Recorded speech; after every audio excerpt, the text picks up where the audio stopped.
Before we begin, let me know in the comments where you're watching from and what time it is for you right now. Somewhere, perhaps in this very moment, a shadow moves not across space, but between dimensions. In the world of cosmic horror, what terrifies us most is not the monster clawing at the door, but the implication that the door was never real, that behind it lies something older, vaster, and entirely indifferent to our understanding. This documentary explores the most sinister dimensions in cosmic horror, those realms beyond comprehension that appear not just as distant places, but as psychological infections, metaphysical puzzles, and philosophical threats. From the dreamlands of Lovecraft to the rotting theater world of Carcosa, we will trace how these other worlds were constructed, why they matter, and what it means that they keep appearing across literature, culture, and modern media. But we won't merely catalog strange locations. We'll investigate them. We'll ask what traditions these dimensions emerge from, what ideas they destabilize, and how their influence lingers long after the page is turned or the screen fades to black. This is not a journey of resolution.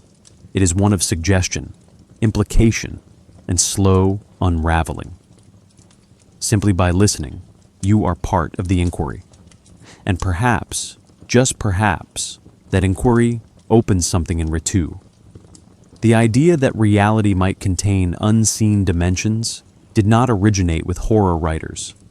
It emerged gradually during the late 19th century, when mathematicians began questioning whether Euclid's geometry truly described the structure of the universe. By the 1880s, non-Euclidean models suggested that space itself could curve, fold, or behave in ways that defied intuitive perception. Edwin Abbott's Flatland, 1884, provided one of the earliest literary demonstrations of this unsettling possibility, presenting a world where higher dimensions intrude upon lower ones with quiet authority. Consider this, carefully. The terror is intellectual before it is emotional. If a two-dimensional being cannot perceive height, what might we fail to perceive? Such speculation formed a conceptual foundation that later cosmic horror would radicalize. The early 20th century intensified these uncertainties. Einstein's theories of relativity, published in 1905 and expanded in 1915, reframed space and time as interwoven rather than separate phenomena. Suddenly, the universe appeared less stable, less anchored to common sense. Writers attentive to scientific discourse recognized the philosophical opportunity embedded within these developments. H.P. Lovecraft, writing primarily between 1917 and 1937, absorbed these ideas indirectly through popular science essays rather than formal training. This reveals something profound. Cosmic horror depends less on technical precision than on conceptual destabilization. Lovecraft understood that the suggestion of inaccessible dimensions could erode humanity's assumed centrality. His fiction does not merely introduce strange spaces. It implies that human perception evolved under constraints, filtering out realities too vast or too alien for psychological survival. Lovecraft's creator intent becomes clearer when situated against the cultural aftermath of World War I. The conflict shattered confidence in progress, rational governance, and the moral trajectory of Western civilization. Intellectual circles increasingly confronted entropy, fragmentation, and civilizational decline. Within this atmosphere, the notion of hostile or indifferent dimensions carried symbolic weight. They represented a cosmos that neither noticed nor required humanity. Not a universe designed for us, but one in which we appear briefly and accidentally. Lovecraft's letters repeatedly emphasized what he called cosmic indifferentism, the belief that human values hold no universal significance. Compare this with Gothic horror of the 18th century, where terror often arises from curses, sins, or familial transgressions. Cosmic horror shifts the scale entirely. The threat is structural, not moral. We must pause here to observe another influence, Lord Dunsany, whose dream narrative circulated widely in the 1910s. Dunsany's imagined realms were ethereal, luminous, and often melancholic rather than malignant. Yet they demonstrated that secondary worlds could operate according to unfamiliar metaphysical rules. Lovecraft admired Dunsany openly, but altered the emotional register. Where Dunsany offered wonder tinged with sadness, Lovecraft introduced ontological threat, not escapist fantasy, but existential exposure. This distinction clarifies a central creative decision. Dimensions in cosmic horror are rarely sanctuaries. They function instead as revelations of humanity's marginal status within a vastly layered reality. Occult traditions also contributed to this imaginative shift, though often indirectly. Theosophy, popularized by Helena Blavatsky in the late 19th century, proposed hidden planes of existence accessible only through spiritual development. Hermetic writings described correspondences between material and immaterial realms, while certain interpretations of Kabbalah mapped reality into ascending levels of abstraction. Lovecraft himself rejected mystical belief, yet he recognized the narrative potency of secret cosmologies. He appropriated their structural logic while stripping away their consolations. Not transcendence, but exposure. Not enlightenment, but destabilization. The result is a literary universe where discovery frequently correlates with psychological collapse. Another crucial development involved language itself. Terms such as non-Euclidean, increasingly visible after 1900, carried an aura of scientific legitimacy while remaining opaque to general readers. Lovecraft deployed such vocabulary strategically, allowing readers to sense complexity without requiring mathematical comprehension. This technique produces what might be called epistemic pressure, the feeling that understanding exists somewhere beyond reach. The strategy resembles Robert Chambers' approach in The King in Yellow, 1895, where forbidden texts imply knowledge too corrosive to articulate directly. Both writers grasped that suggestion often unsettles more effectively than description. What then distinguishes cosmic dimensionality from earlier supernatural geography? Earlier traditions typically preserved anthropocentric order, heaven above, hell below, humanity between. Cosmic horror dissolves that vertical clarity. Dimensions may intersect, overlap, or permeate ordinary space unnoticed. The universe becomes less a hierarchy than a labyrinth. Rhetorically, this transformation replaces moral anxiety with cognitive vertigo. If reality contains layers we cannot detect, how reliable is perception itself? By the 1920s and 1930s, pulp magazines such as Weird Tales provided a fertile platform for these explorations. Economic constraints encouraged imaginative efficiency. Writers learned to imply vast cosmologies within limited word counts. Lovecraft's circle, including Clark Ashton Smith and Robert E. Howard, extended these ideas, creating a loose intertextual network of alien worlds and forbidden gateways. Triadic patterns recur across their work: hidden cities, ancient texts, forbidden rites.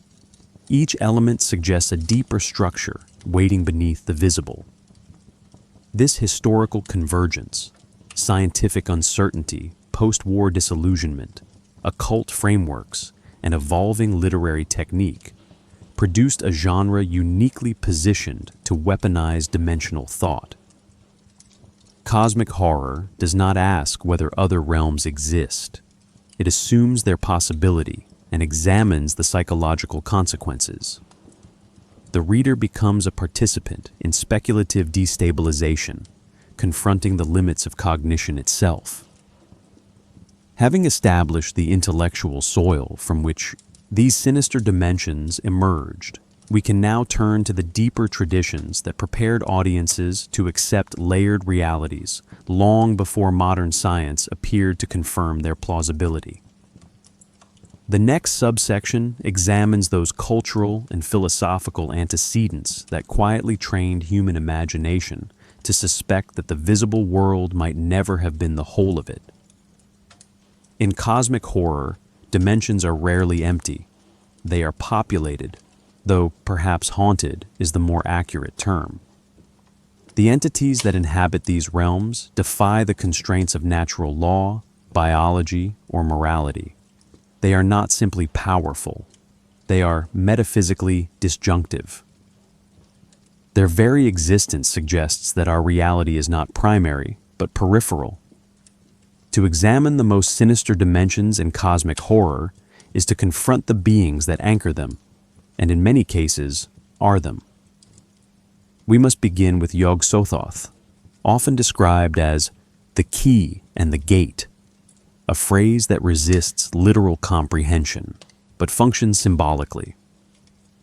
Yog-Sothoth is not merely an entity, it is space-time, or more precisely, all points in time and space simultaneously. According to Lovecraft's The Dunwich Horror, 1929, it knows all and sees all, and its presence warps the barrier between dimensions. It does not enter our world in physical form. Rather, it leaks into it through lineage, ritual, and knowledge. Its influence is not one of malice, but of structural dissonance. To encounter Yog-Sothoth is to experience a kind of cosmological data breach, where the firewall of perception collapses and consciousness is exposed to incompatible information. In contrast, Nyarlathotep represents dimensional travel as psychological contamination. Unlike Yog-Sothoth, Nyarlathotep takes forms, often human, often charismatic, and engages directly with human society. In the Dream Quest of Unknown Kadath, 1927, and other stories, Nyarlathotep serves as an intercessor between realms, walking between dimensions not with cosmic indifference, but with cruel, theatrical intent. Its multiplicity of forms, often called avatars, suggests that dimensions are not fixed places, but performative constructs, realities that shift depending on who or what is observing. Nyarlathotep is the psychopomp of dimensional instability, leading victims into altered realities with promises of knowledge or beauty, then abandoning them in existential ruin. A third axis of dimensional horror is the Dreamlands, a vast alternate reality first introduced in The White Ship, 1919, and expanded in the Dream Quest of Unknown Kadath. Unlike other sinister dimensions, the Dreamlands are not always hostile. They contain cities, histories, and even governance. Yet their horror lies in their instability and porousness. They are accessible through dreams, implying that one's mind, particularly during sleep, can be seized by forces from beyond. The Dreamlands are sinister, not for what they contain, but for what they demand. Escape is rarely possible, and those who dwell too long may find waking reality thin, even meaningless in comparison. Some disappear entirely. Another dimension, though arguably a superimposition rather than a separate space, is the Plateau of Leng. Leng is geographically fluid, sometimes in Asia, sometimes Antarctica, sometimes not on Earth at all. Its inhabitants include cannibalistic humanoids and creatures that resemble spiders or goats, often in combination. What marks Leng as dimensionally sinister is its simultaneity. It appears in dreams, on maps, in rituals, and in the genetic memories of non-human species. In Lovecraft's cosmology, Leng exists at a convergence of dimensional bleed-through. It is not an origin point, but a leak, where multiple realms brush against each other in a manner neither clean nor contained. The influence of Hastur and the city of Carcosa, drawn from Robert W. Chambers and integrated into the mythos by later writers, further complicates dimensional taxonomy. Carcosa is described not through fixed geography, but through theatricality, curtains, masks, towers beneath black stars. The play The King in Yellow acts as a vector, drawing readers into a performative dimension where identity dissolves. Here, the text itself is the portal, and Hastur functions less as a being than as a symbol of recursive madness. This reveals something profound. Some dimensions are not places, but patterns, activated by reading, remembering, or reenacting. Their existence is mnemonic, not physical.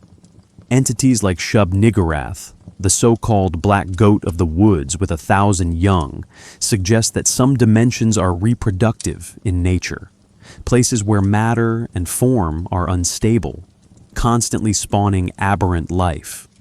Shub-Niggurath is never directly described. Her presence is felt through rites, births, and grotesque fertility.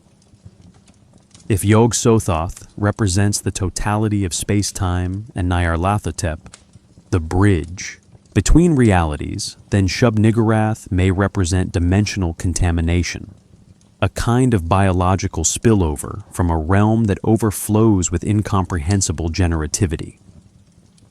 More obscure but equally potent is the concept of the nameless mist, sometimes theorized as the primordial dimension from which entities like Yog-Sothoth emerged. In this view, there are layers of dimensions, some so ancient they no longer have form, only influence. The nameless mist is not a setting, but a state of predefinition, where reality has not yet crystallized. It is speculative, never seen, but implied in the mythopoeic layering of the mythos. The suggestion is clear. Some dimensions precede structure itself, and therefore cannot be understood using structural language. Triadic patterns emerge in the behavior of these entities. Each embodies a mode of dimensional horror. Yog-Sothoth represents totality and boundary collapse, Nyarlathotep interface and corruption, and Shub-Niggurath overflow and mutation. None of these beings operate within naturalistic limits. They are not gods in the traditional sense. They are conditions, realities that assert themselves upon contact. The entities do not merely inhabit sinister dimensions. They are those dimensions embodied. One must ask, then, when encountering such beings in literature, are we witnessing monsters or topologies? Are these entities sentient, or are we anthropomorphizing dimensional principles because we have no other frame? This is the true horror, the realization that the boundary between being and place may not exist at all. We now move from the nature of these dimensional entities to their psychological consequence. What happens to the human mind when it comes into contact with them? We'll explore the intersection of perception, madness, and dimensional interaction, not as metaphor, but as function. To understand the sinister dimensions of cosmic horror, one must attend not only to their narrative, function, but also to the language that evokes them. These dimensions do not appear with clarity. They arrive as linguistic distortions, as etymological ruptures, as words that feel like mispronounced truths. The power of language in this genre lies in its failure to signify. Words bend, names fracture, and adjectives accumulate with desperate imprecision. This subsection traces the evolution of that failure, not as a flaw, but as a deliberate symbolic strategy. The term dimension itself comes from the Latin dimensio, meaning a measuring. Its root verb dimittere suggests containment, division, and rational spatial organization. To name something a dimension, then, implies it can be grasped, parsed, located. But in cosmic horror, this etymological grounding is immediately subverted. The dimensions presented are not measurable. They are vast, contradictory, and recursive. The tension between dimensio, to measure, and what Lovecraft evokes, the unmeasurable, creates a semiotic void. That void becomes the space of horror itself. Lovecraft and his successors deploy non-Euclidean geometry not as mathematical exposition, but as symbol. First used in The Call of Cthulhu, 1926, the phrase non-Euclidean is never explained. Readers are left to infer its meaning through its consequences, angles that behave wrongly, spaces that twist without turning, architecture that disorients. The phrase does not function as literal geometry. It serves as semantic shorthand for spatial heresy. Language here becomes suggestion, not description. One knows the building is wrong not through detail, but through failure to articulate it. Consider the term Eldritch, an archaic word likely derived from Middle English Elrisha, meaning otherworldly, or from the elf realm. Its original folklore meaning connected it to the fae, dangerous, magical, but still terrestrial. In cosmic horror, Eldritch is repurposed. It no longer connotes folkloric, magic, but existential rupture. To say something is eldritch in Lovecraft's vocabulary is to say it does not belong in any known schema of existence. The word is chosen for its age, its unfamiliar phonemes, its aura of linguistic decay. It becomes a tool for linguistic defamiliarization, to signal the unspeakable without speaking it. Another recurring strategy involves color as signifier of dimensional anomaly. In The Color Out of Space, 1927, Lovecraft introduces a hue that does not correspond to the human spectrum. The phrase itself, a color out of space, is oxymoronic. Color is visual. Space, by definition, lacks intrinsic hue. The horror lies not in the color's appearance, but in its unplaceability. By describing the color in negative terms, what it is not, Lovecraft signals its extra-dimensional origin. The color becomes a linguistic rupture, a placeholder where comprehension fails. We must also consider the use of invented names and incantatory syllables. Names like Azathoth, Yog-Sothoth, and Nyarlathotep do not derive from established linguistic traditions. Instead, they evoke alien phonology, clusters of sounds meant to trouble the tongue. These names are neither Latin nor Greek, neither Semitic nor Germanic. They are linguistic anomalies constructed to feel wrong. Their repetition across texts becomes ritualistic. In the absence of description, the name itself becomes the horror. The referent is unknown, but the name persists. This reverses traditional semantics. Meaning follows presence, not vice versa. The very structure of forbidden texts in cosmic horror plays with symbolic obfuscation. Titles like Necronomicon, from Greek roots nekros equals dead, nomos equals law, icon equals book, provide a kind of fake scholarly legitimacy. But the fusion of roots suggests something deeper, the Book of Dead Laws or Laws of the Dead. The title straddles semantic familiarity and syntactic alienation. Readers recognize the Greek components, but sense that their combination is unstable. The result is not clarification, but semantic dread. The fear that the book makes sense somewhere, just not here. In many stories, symbols themselves are invoked as catalysts for dimensional bleed. Glyphs carved into stone, etched into floors or drawn in blood appear repeatedly. These symbols are rarely translated. Instead, their presence initiates contact. Language here becomes performative rather than descriptive. The act of reading, speaking, or tracing these symbols opens dimensional access. The message is clear. Language is not inert. It acts, and in acting, alters. This invites a larger reflection on the philosophical function of language in cosmic horror. In a genre obsessed with the limits of perception, words become suspect. Narrators often describe their own speech as inadequate. No words can describe it. I dare not name it. The syllables are lost to time. These confessions are not failures of writing. They are devices that foreground the collapse of language itself. To name is to limit, but cosmic dimensions refuse limitation. Therefore, language becomes both the map and the warning sign. Leng, Kadath, Carcosa. These are not just place names, they are verbal contagions. They recur across stories and authors, not because they are connected by physical geography, but because they operate as linguistic portals. To speak them is to remember that other worlds are not elsewhere, but underneath this one. The symbol is not a reference, it is a key.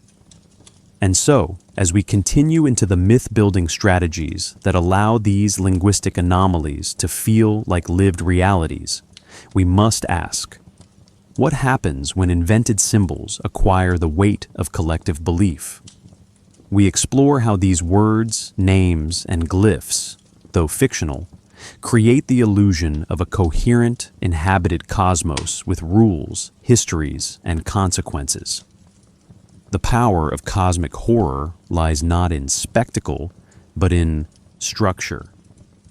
Specifically, in the illusion that the stories we read are not stories at all, but fragments of a larger, hidden reality. The most sinister dimensions in the genre do not exist in isolation. They are part of a network of invented mythologies that feel archaeological rather than fictional. This subsection explores how cosmic horror authors, especially H.P. Lovecraft and his circle, construct mythic frameworks that mimic historical authenticity, using techniques borrowed from historiography, religious texts, and academic writing to blur the boundary between invention and recovered knowledge. Lovecraft's greatest literary innovation was not the creation of monsters, but the construction of a mythic infrastructure beneath them. In stories such as The Dunwich Horror, 1929, and The Whisperer in Darkness, 1930, he references ancient tomes like the Necronomicon, the Pnakotic manuscripts, and the Book of Eibon.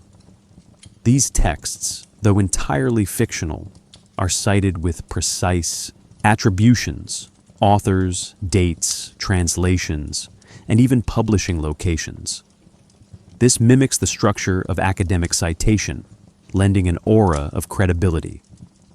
Readers encounter names like Olaus Wormius or Abdul al-Hazred alongside detailed descriptions of Latin editions and forbidden marginalia. The result is what we might call scholarly mimicry, fiction presented through the stylistic lens of documentary realism. Consider this carefully. In Lovecraft's world, truth is not revealed through divine prophecy or character arc. It is uncovered, as if from beneath layers of dust and time. This archaeological model of narrative establishes a genre-specific epistemology. Reality is stratified, and fiction becomes excavation. Readers are positioned not as passive observers, but as researchers, stumbling upon pieces of a cosmology too vast to comprehend.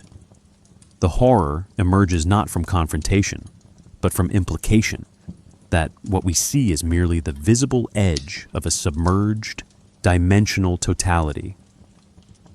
This myth-building gains further depth through intertextual cross-referencing. Characters from one story mention events, places, or scholars from others.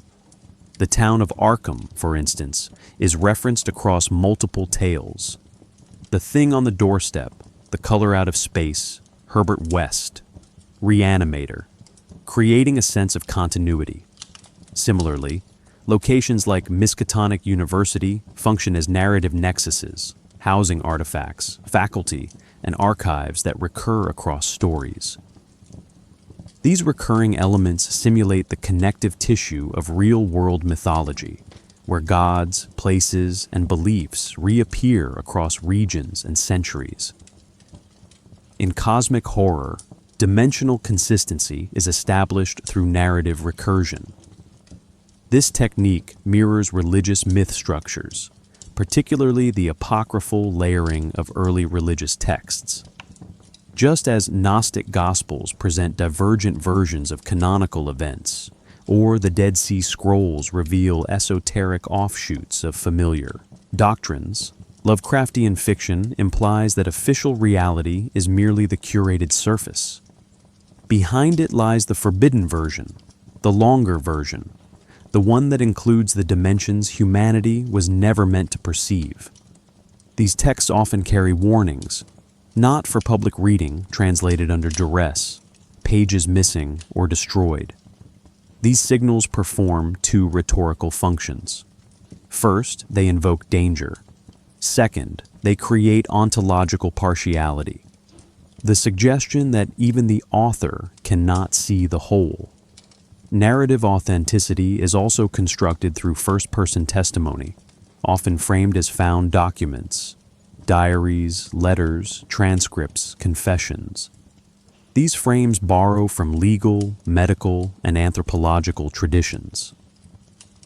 In The Shadow Out of Time, 1936, for example, the protagonist's experiences are recorded as a kind of cognitive field report, complete with psychological evaluations and historical cross-referencing. This technique suggests that the story is not being told, but preserved, and preservation implies loss, something already buried, barely retrieved. That framing itself becomes a form of dimensional collapse, as if the story is a surviving artifact from a world already altered. We must also attend to the use of language fragmentation in these myths. Names like Cthulhu or Relier include apostrophes, glottal stops, and consonant clusters uncommon in English.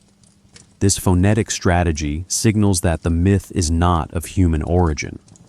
It parallels linguistic structures found in real-world sacred texts, ancient Sumerian incantations, Enochian magic scripts, Mayan glyphs, where pronunciation itself is part of the mystery.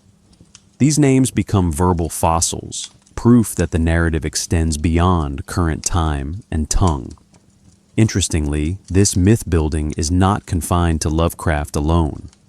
His correspondents, Clark Ashton Smith, Robert E. Howard, August Derleth, adopted the same entities, texts, and places, embedding them into their own fiction.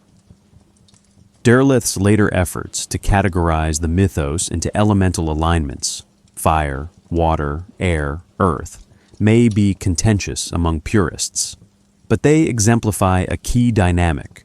Shared authorship enhances the illusion of historicity. When multiple creators contribute to a fictional cosmos, it begins to resemble folklore, open source, iterative, and layered. This shared framework anticipates modern digital mythologies, such as the SCP Foundation or creepypasta universes, where countless writers contribute to an expanding web of anomalous documents, incidents, and dimensional concepts. The effect is the same. The more sources that agree, the more believable the impossibility becomes. And so we arrive at a critical realization. The sinister dimension is not simply an imagined space, it is a narrative technique. By constructing elaborate mythologies with academic texture, intertextual structure, and linguistic dissonance, Writers convince us not to believe in the dimension, but to suspect it. That suspicion is the goal, not certainty, but erosion. We leave the historical and symbolic scaffolding behind to confront the core philosophical ideas these dimensions embody. What happens when reality itself becomes suspect? When time flows backward, when meaning collapses, and when the dream proves more durable than waking life?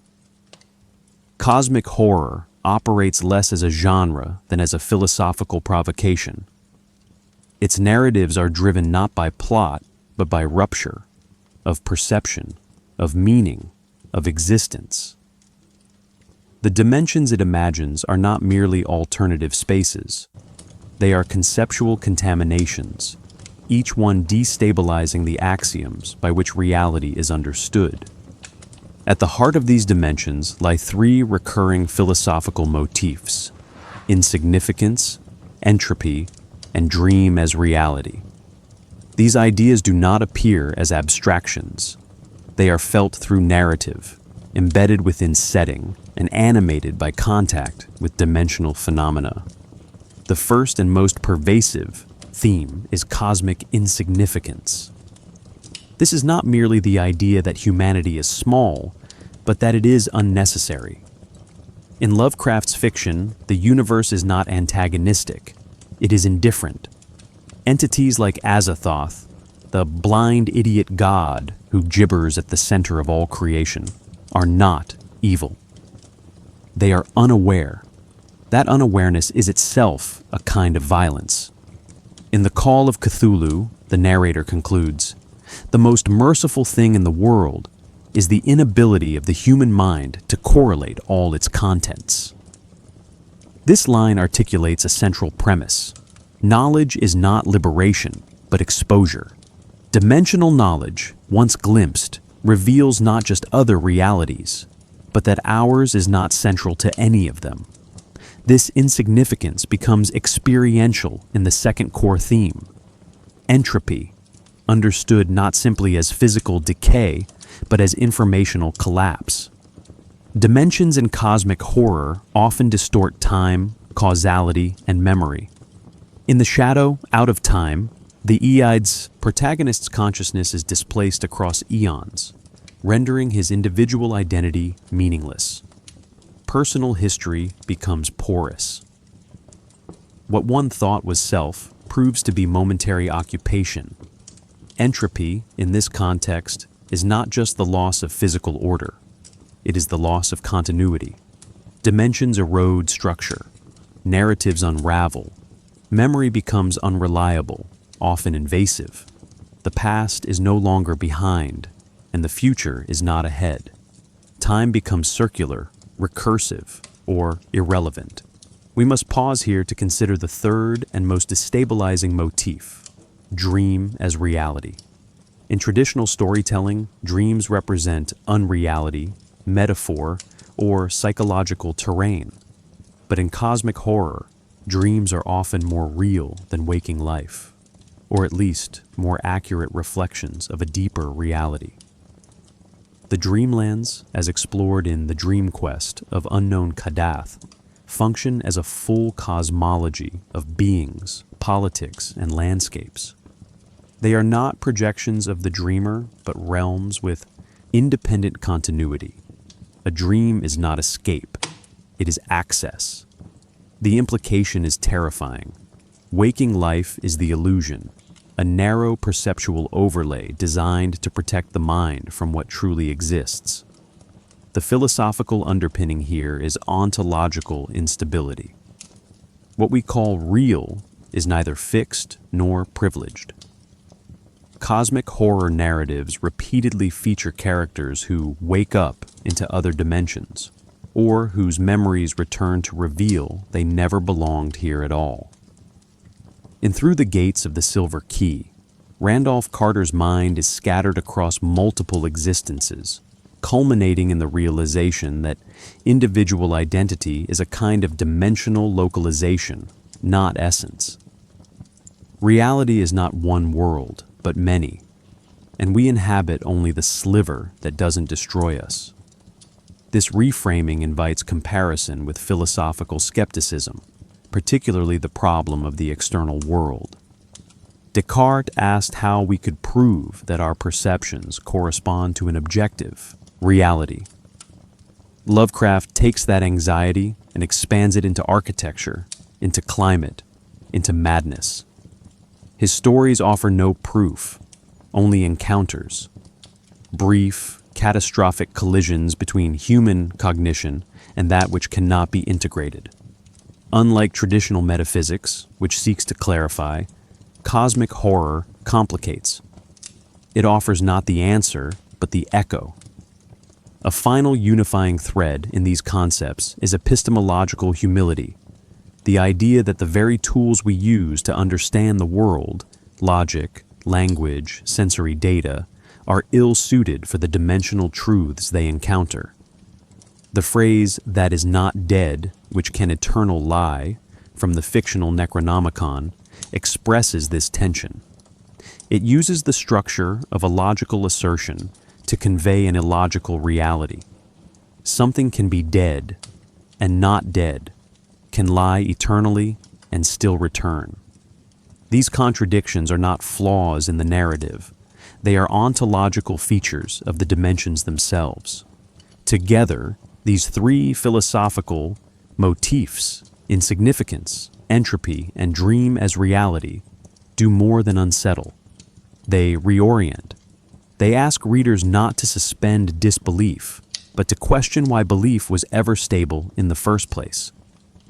Cosmic horror is not about what hides in the dark. It is about the darkness that exists within the act of knowing. We move from abstract principle to animate form. If dimensions in cosmic horror are philosophical conditions, then the entities that dwell within them are their manifestations. They are not monsters in the traditional sense, but avatars of instability, forces that render these themes experiential. In cosmic horror, dimensions are not neutral environments.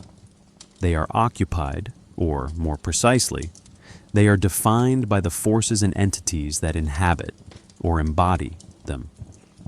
These beings do not simply dwell within sinister dimensions. They are the structure, logic, and atmosphere of those realities. They defy categorization, often existing outside of time, space, and even intention. The horror they generate is not rooted in violence or conquest, but in ontological incompatibility. They cannot be reasoned with because they are not constructed within the bounds of reason itself. We begin with Yog-Sothoth, perhaps the most philosophically essential being in Lovecraft's mythos. Described as the key and the gate, the guardian and the opener of the way, Yog-Sothoth is not merely a god, but a dimensional condition. It exists at all points in time and space simultaneously. To encounter Yog-Sothoth is to confront the collapse of linear temporality. It is not present, because it is always present. In the Dunwich Horror, the human-born hybrid Wilbur Whately seeks to open a gate to let Yog-Sothoth come through. But the implication is that such a gate is metaphorical. The entity does not travel. It unveils. This reveals something profound. Some entities in cosmic horror are revelatory fields, not discrete beings. Contact is not visitation, but the disintegration of perceptual boundaries. Next is Nyarlathotep, the crawling chaos, who occupies a contrasting yet complementary role. While Yog-Sothoth embodies totality, Nyarlathotep embodies interface. It moves freely between dimensions, often taking forms that resemble human beings, prophets, or performers. Its horror lies in proximity, in its ability to communicate, manipulate, and seduce. In The Dream Quest of Unknown Kadath and Nyarlathotep, it is shown delivering visions, granting knowledge, or mocking the fragile limits of human sanity.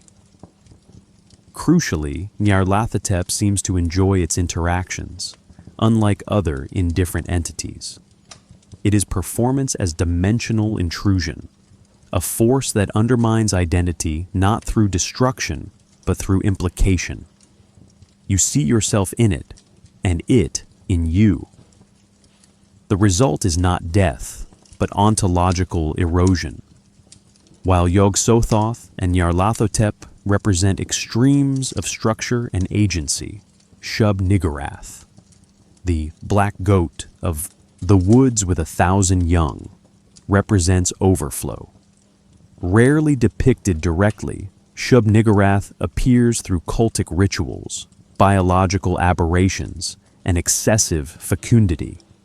It is associated with dimensional reproduction, with endless generations of malformed progeny birthed into this world from elsewhere. These births are not miraculous. They are violations. The forms they take are inconsistent, often grotesque, and suggest that Shub-Niggurath's dimension is not stable, but constantly spilling into ours. The horror here is not abstraction, but embodiment. Reality bulges and breaks under the strain of something that does not belong, but keeps arriving. Then there is Azathoth, the blind idiot god who howls ceaselessly at the center of all infinity. Unlike the others, Azathoth has no will, no agency, no awareness. It is not evil. It is primordial entropy, nuclear chaos before the advent of form. In The Whisperer in Darkness and the Dream Quest, Azathoth is described as ruling the universe, but its rule is meaningless. It is the center only in the way a black hole is, not as a throne, but as a gravitational inevitability. Azathoth's dimension is not just location, it is default reality. Everything structured, everything meaningful, is only a thin crust above it. To glimpse Azathoth is to glimpse what came before the idea of seeing. Beyond the central pantheon, we encounter places as entities. The Dreamlands, introduced in the White Ship and expanded in The Dream Quest of Unknown Kadath, is a dimension of infinite terrain, overlapping cities and surreal logic. Yet the Dreamlands are not passive. They respond, reject, and reshape based on human longing or memory. The implication is clear. The Dreamlands are semi-sentient, formed not by the dreamer, but through dreaming as a universal act. Time bends, death reverses, identity fragments. Here, the sinister is not in monstrous forms, but in meaning that cannot hold. Even beauty can kill if it cannot be understood. Similarly, the plateau of Leng operates as a dimensional knot, a place that exists in multiple times and geographies simultaneously. Some stories place it in Asia, others in Antarctica. In At the Mountains of Madness, it is tied to pre-human civilizations and rituals involving creatures that do not map to Earth's biological lineage. Leng is where dimensional rules thin, where cold is not temperature, but concept, where altitude is psychological. Its inhabitants are never stable. Men with goat faces, cannibals, inverted priests. Leng does not connect dimensions. It undoes the very idea of separation.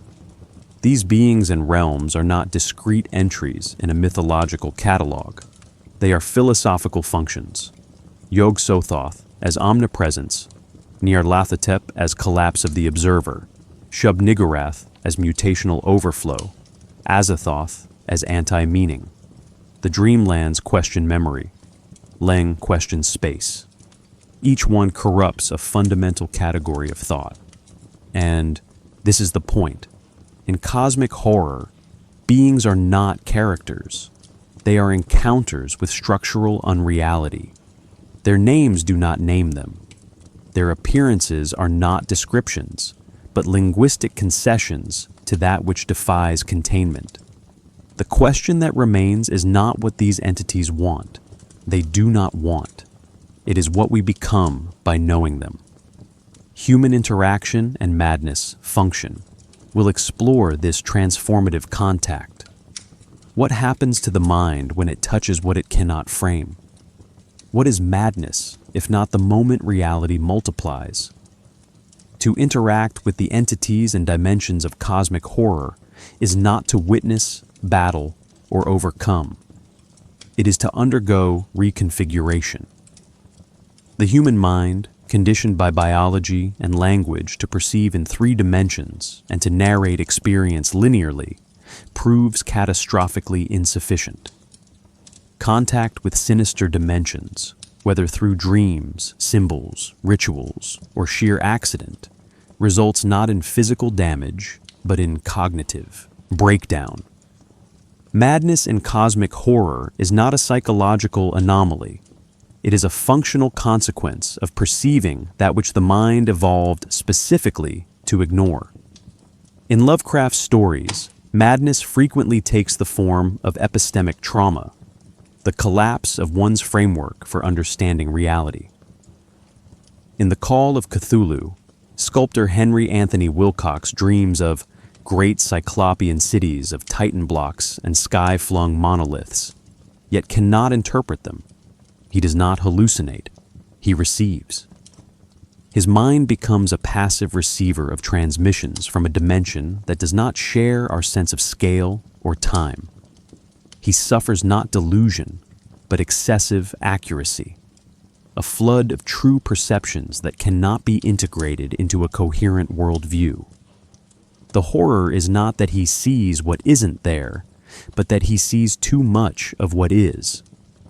This same structure appears in The Shadow Out of Time, where Nathaniel Peasley's consciousness is forcibly exchanged with a being from the great race of Yith. He inhabits a body in a distant past or future, and upon returning is left with fractured memories of alien knowledge. Peasley becomes a liminal figure, no longer fully human, yet not fully alien. The boundary has thinned. Madness here is not a break from reality, but an encounter with competing realities. When multiple timelines, architectures, and identities overlap, the self fragments, not from trauma, but from dimensional saturation. We must pause here and reconsider the term madness. In cosmic horror, it is not a moral punishment or medical diagnosis. It is a metaphysical response. When dimensions fold, language fails, and time bends, the brain does not adapt, it shatters. This reflects a deeper philosophical proposition. Sanity is not strength, but shelter. To remain sane is to remain within perceptual boundaries designed by evolution for survival. The moment those boundaries fail, madness becomes not deviation, but truth. Terrible, unfiltered, and irreversible. Rituals in cosmic horror often function as dimensional accelerants. In the Dunwich Horror, the Whateleys enact a rite to open a dimensional gateway, invoking Yog-Sothoth. The rite succeeds, but the result is not enlightenment. Wilbur Whateley's monstrous twin, born partially into this world and partially into another, begins a process of dimensional bleed, culminating in partial materialization and catastrophic collapse. The villagers experience a local earthquake, shifting stars, and the fading of physical objects. These are not symptoms of conjuration, but of dimensional conflict. Human interaction with the other side is not neutral. It disorders physical law. The ritual does not summon a being. It compromises reality's internal consistency. Some stories explore the opposite dynamic, accidental interaction. In From Beyond, the narrator activates a machine that stimulates the pineal gland, granting perception of an overlapping dimension filled with floating, predatory creatures. The danger is immediate, not because the creatures invade, but because they were always there. By expanding perception, the protagonist loses protection. Madness in this context is the loss of selective blindness. The machine does not create horror, it permits it. The implication is chilling. Reality may be more crowded than we know, and our sanity may depend on not perceiving too accurately.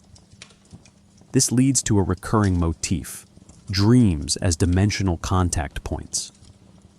In stories like The Dreams in the Witch House, the protagonist, Walter Gilman, experiences dreams of geometric mazes, alien languages, and impossible architecture. He believes they are hallucinations until physical evidence appears. The dreams were real. This reversal, where waking life becomes suspect, unmoors the psyche. Sleep no longer offers safety. Dreams are not escapes, but invasions. The mind becomes a door, and once opened, it cannot be closed. A particularly devastating variation is dimensional possession. Entities like Nyarlathotep do not kill. They speak, whisper, and ultimately overwrite. In some stories, humans become avatars of these beings, spreading madness not through violence, but through idea. The infected speak in unknown tongues, draw diagrams with impossible symmetries, or fall into patterns of recursive speech. The individual remains visible, but their internal architecture is gone. Identity becomes costume. We must recognize that in cosmic horror, madness is not static. It evolves. Initial symptoms, disorientation, nausea, paranoia, give way to ontological inversion. Victims begin to question causality, gravity, selfhood. In the music of Eric Zahn, the unnamed narrator hears music that keeps something at bay from beyond the window. Eventually, even the laws of narrative fail. The window reveals not a street, but a void. Here, the reader joins the narrator in losing grip. Madness becomes collective. Author, character, and reader all complicit in dimensional unraveling. And so we ask, if madness is the only sane response to dimensional truth, then is sanity itself a lie, useful, protective, but ultimately hollow? Forbidden knowledge and epistemic collapse. We will deepen this inquiry. What happens not when one sees the truth, but seeks it? What is the structure of a mind that chooses to cross into forbidden dimensions, not by accident or ritual, but through curiosity? And what is left of that mind afterward? In cosmic horror, knowledge is not power, it is peril. The idea that truth liberates or elevates collapses entirely in the presence of sinister dimensions. What begins as research or curiosity becomes exposure, and what is exposed is not merely new information, but an entirely incompatible framework of existence. This subsection explores the function of forbidden knowledge as a vector of epistemic collapse, the shattering of cognition, perception, and reality itself under the weight of truths the human mind was never meant to contain. To understand this collapse, we must first define the genre's unique concept of forbidden. In most literary traditions, forbidden knowledge is proscribed for moral, political, or religious reasons. In cosmic horror, it is forbidden not because it is evil, but because it is structurally corrosive. The human mind is not a vessel, but a filter, designed to exclude precisely the kinds of truths cosmic horror insists upon revealing. As Lovecraft wrote in his 1927 essay, Supernatural Horror in Literature, the most merciful thing is the inability of the human mind to correlate all its contents. This is not a warning, it is a premise. The Necronomicon, the most infamous fictional grimoire in the genre, is emblematic of this danger. It is not just a book of spells, it is a dimensional conduit. Characters who read it, such as the doomed narrator of the Dunwich Horror, or the scholars in the Nameless City, do not merely learn secrets. They are restructured by what they read. Syntax itself becomes toxic. Words are not symbolic, but performative. To read is to invoke. To comprehend is to summon. This reverses the modern scientific model, where observation alters phenomena only subtly. Here, observation catalyzes reality failure. We must pause here to recognize a recurring structural pattern, the chain of knowledge transmission. Stories often feature books discovered by one character, annotated by a second, and read fatally by a third. Each iteration brings the reader closer to collapse. The fragmentation of sources, partial translations, and missing pages create a sense that knowledge itself is a contagion, incomplete, viral, and deeply invasive. The horror does not come from what is known, but from knowing that something more exists, just outside comprehension. This epistemic fragility is not limited to ancient texts. Mathematics, too, becomes a trigger. In The Dreams in the Witch House, Walter Gilman studies non-Euclidean geometry and higher dimensional physics. His calculations, intended to map alternate realities, become ritual acts. He does not open a portal through belief, but through logic. This reveals something profound. In cosmic horror, reason is not a defense. It is a trap. The closer one gets to structural truth, the more likely one is to open a door that will not close. Knowledge does not reward, it punishes precision. Architecture functions similarly. And at the Mountains of Madness, the ruins of a pre-human city in Antarctica are described in obsessive geometric detail.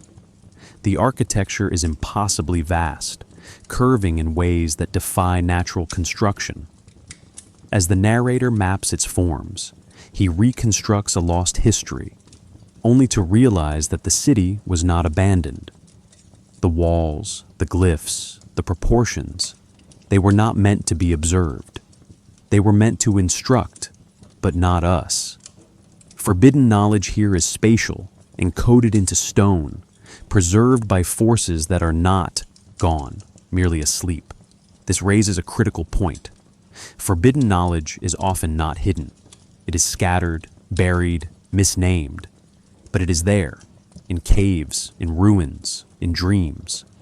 The forbidden part is not access, but consequence, as in The Shadow over Innsmouth, where a local population secretly interbreeds with deep-sea beings.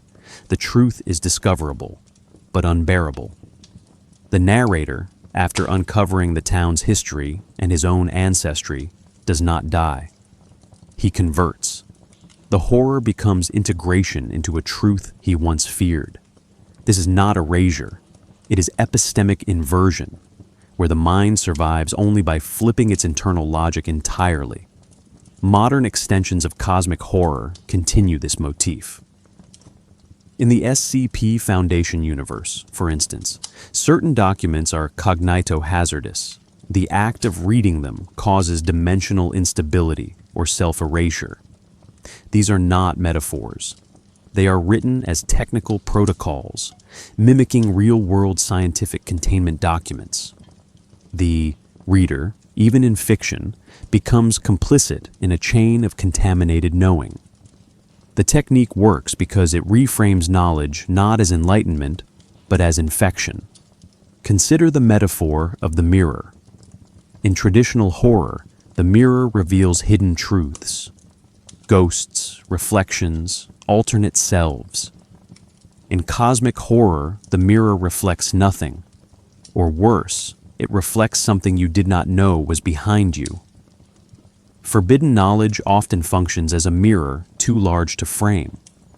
You see your world, but in the background, a movement, a gesture, a structure that renders the entire reflection false. The mind, trying to resolve the contradiction, fractures. We are left with a question. If knowledge can unmake reality, then is ignorance safety or merely delay? In cosmic horror, epistemic collapse is not a threat, but an end state. It is what happens when the scaffolding of thought can no longer hold the dimensions pressing against it. We shift from theory to trace, moving into the literary history that embedded these philosophical structures within actual texts. Exploring how early writers introduced sinister dimensions not as inventions, but as recoveries of something long suspected and perhaps already felt. The sinister dimensions that define cosmic horror did not emerge from a single source. They were slowly composed across a lattice of stories, connected more by atmosphere than chronology, by implication more than exposition. These earliest appearances reveal not only the aesthetic of the otherworldly, but the narrative function of dimensions as breaches in reality. In this section, we trace the foundational texts that shaped the modern mythos, establishing the first connections between story, space, and structural horror. One of the earliest and most influential entries is Ambrose Bierce's An Inhabitant of Carcosa, 1886, a brief but potent story that features a man wandering through a desolate landscape, reflecting on life, decay, and ruins. He eventually discovers that he is dead, and the ruined city before him is Carcosa, once his home. The final revelation, I had in some way been permitted to revisit it and was surveying it, anchors a central cosmic horror theme, the dislocation of self from place, of time from awareness. Bierce's Carcosa is not described in detail. It remains spectral, evoked rather than defined. But it plants the seed for the idea that some places exist outside linear time, accessible only through death, madness, or dimensional misalignment. This idea was taken up and expanded by Robert W. Chambers in The King in Yellow, 1895, a collection of interlinked stories centering around a forbidden play that drives readers mad. In The Repairer of Reputations and The Yellow Sign, references to Carcosa, Hastur, and Lake Halley recur, but remain unexplained. Their power lies in their consistency without clarification. The titular play, said to reveal strange, fantastic dreams and provoke psychological breakdown, functions as a dimensional key. Reading it exposes the reader to a world they cannot return from.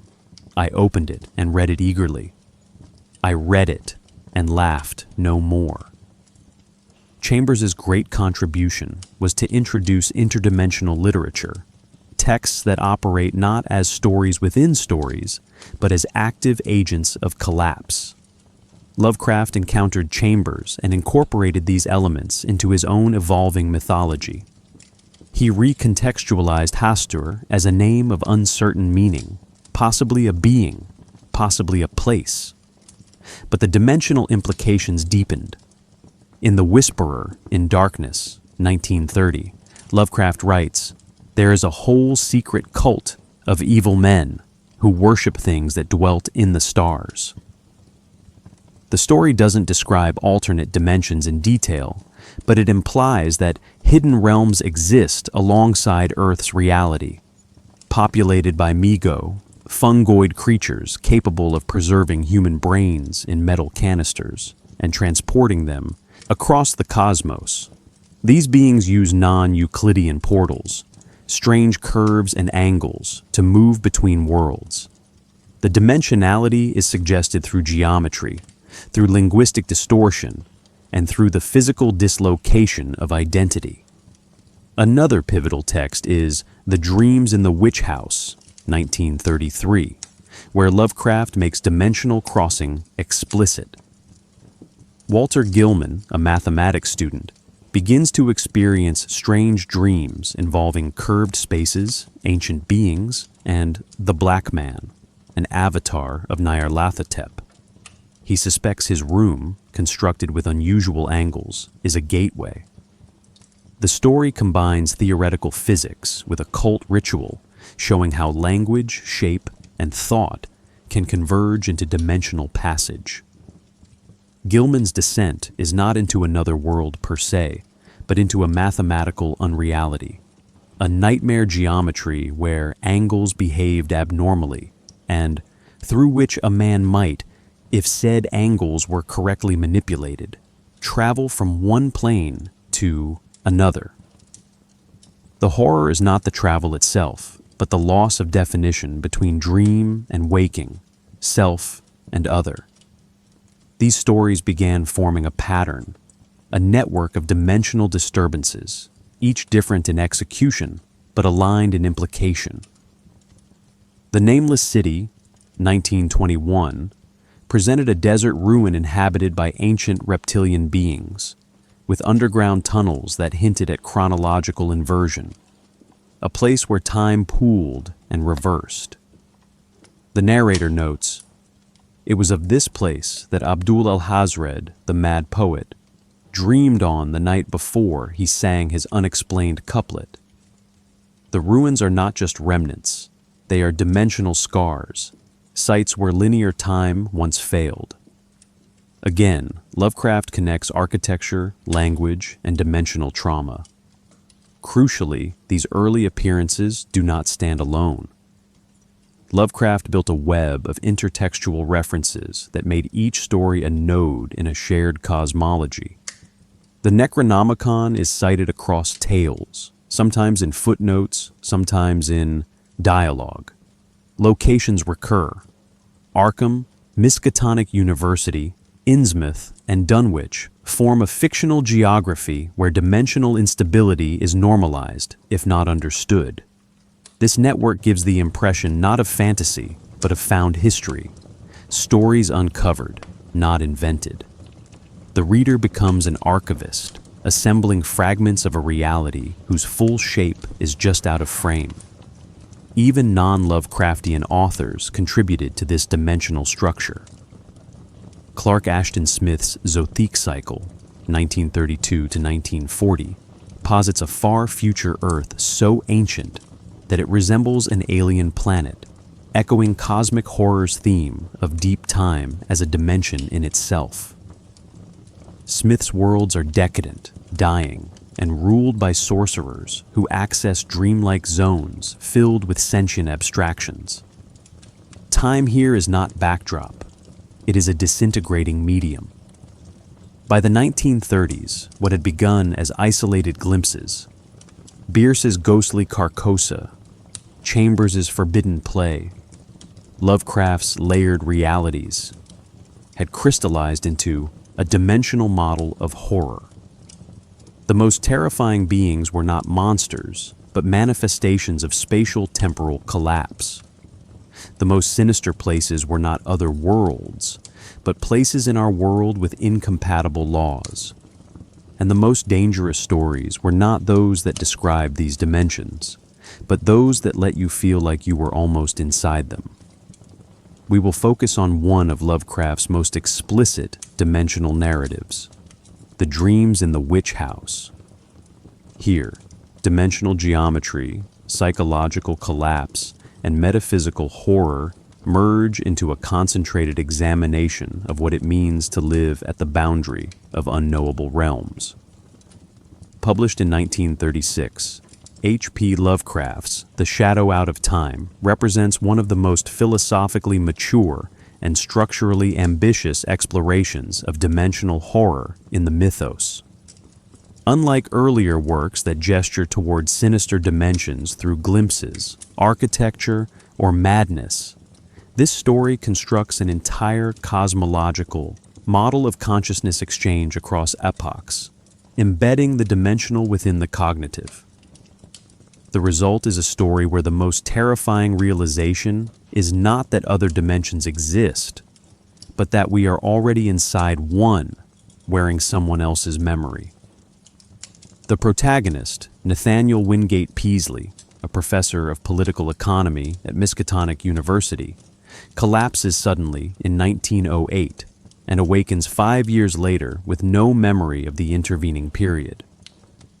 Over time, he is haunted by dreams of alien landscapes, cyclopean cities, and a vast library of non-human architecture. These are not idle hallucinations. They carry texture, specifics of geology, culture, and scholarly pursuit. He dreams of being a member of the great race of Yith, an ancient, beetle-like extraterrestrial species capable of projecting their consciousness across space and time, forcibly replacing the minds of other beings to acquire knowledge. This premise allows Lovecraft to frame dimension not as a spatial alternative, but as a mental overlay. The horror is not in traveling to another place, but in discovering that one's own mind has already been used as a vessel for someone else's experience. The narrator writes, "My name is not Peasley. My body is Peasley's.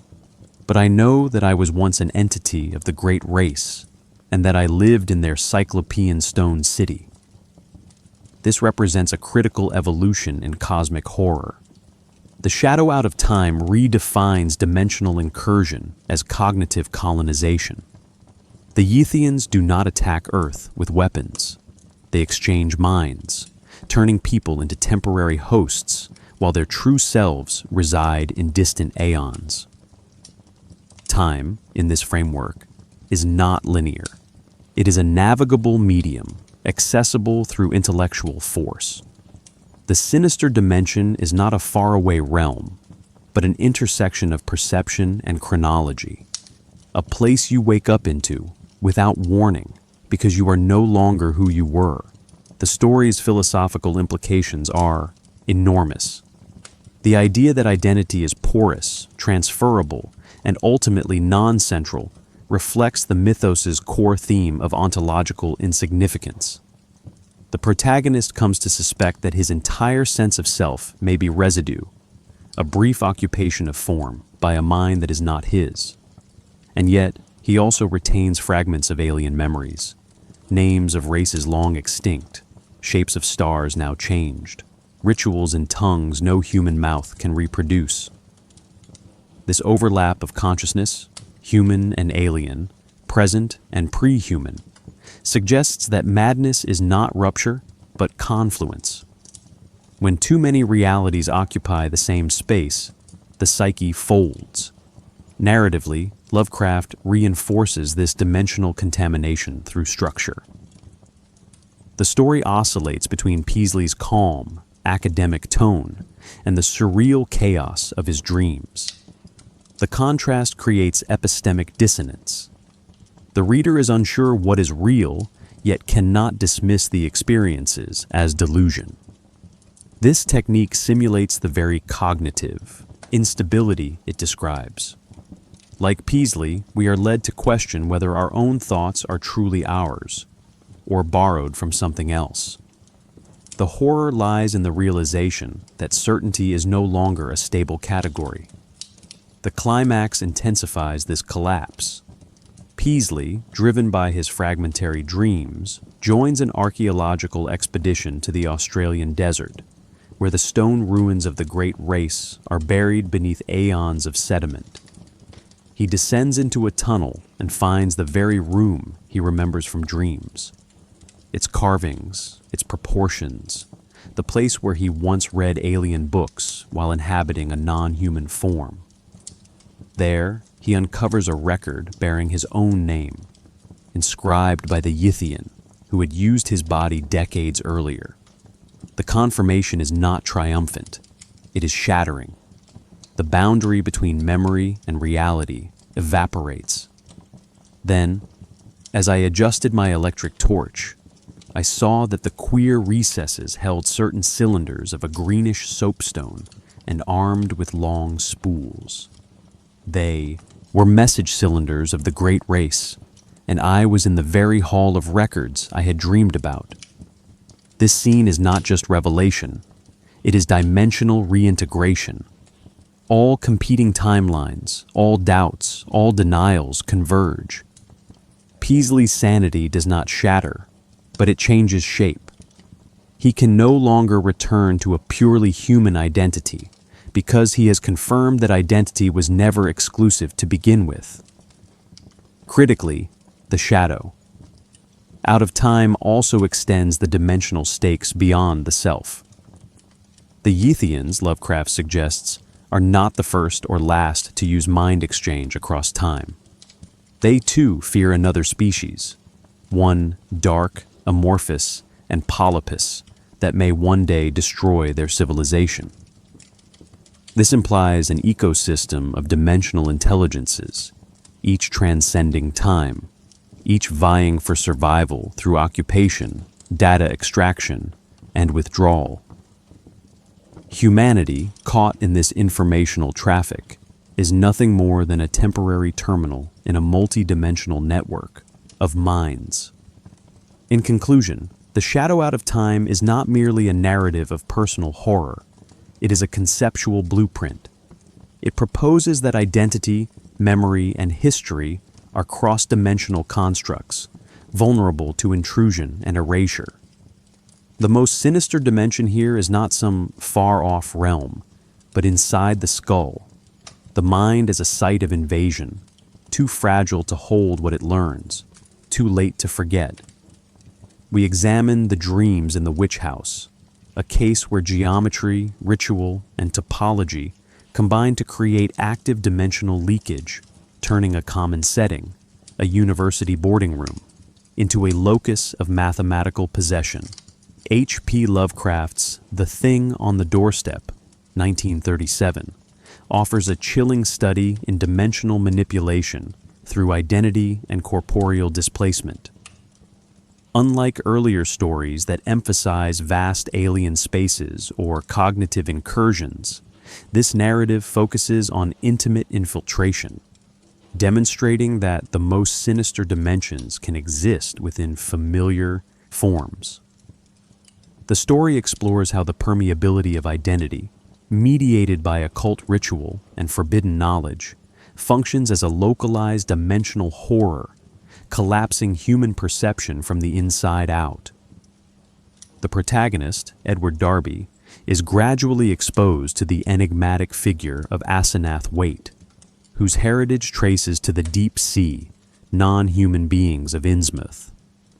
From the outset, Lovecraft establishes subtle indicators of dimensional divergence.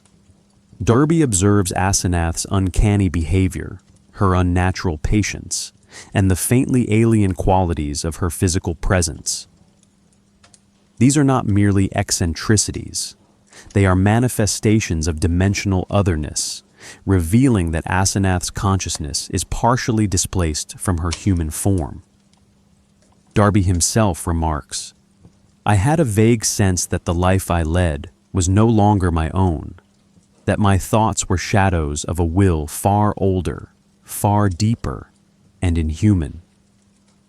The horror escalates through the mechanism of body swapping and consciousness transfer. Asenath employs arcane rites, derived from esoteric texts such as the Necronomicon, to project her mind into Darby's body, effectively overriding his agency. This transfer is not metaphorical. Lovecraft describes Darby's perceptions of his own body from an external viewpoint, a dual awareness that shatters conventional selfhood. Here, the dimension is both spatial and psychological. The human form becomes a vessel for entities that exist partially outside ordinary reality, a microcosmic intersection of mortal and extra-dimensional planes.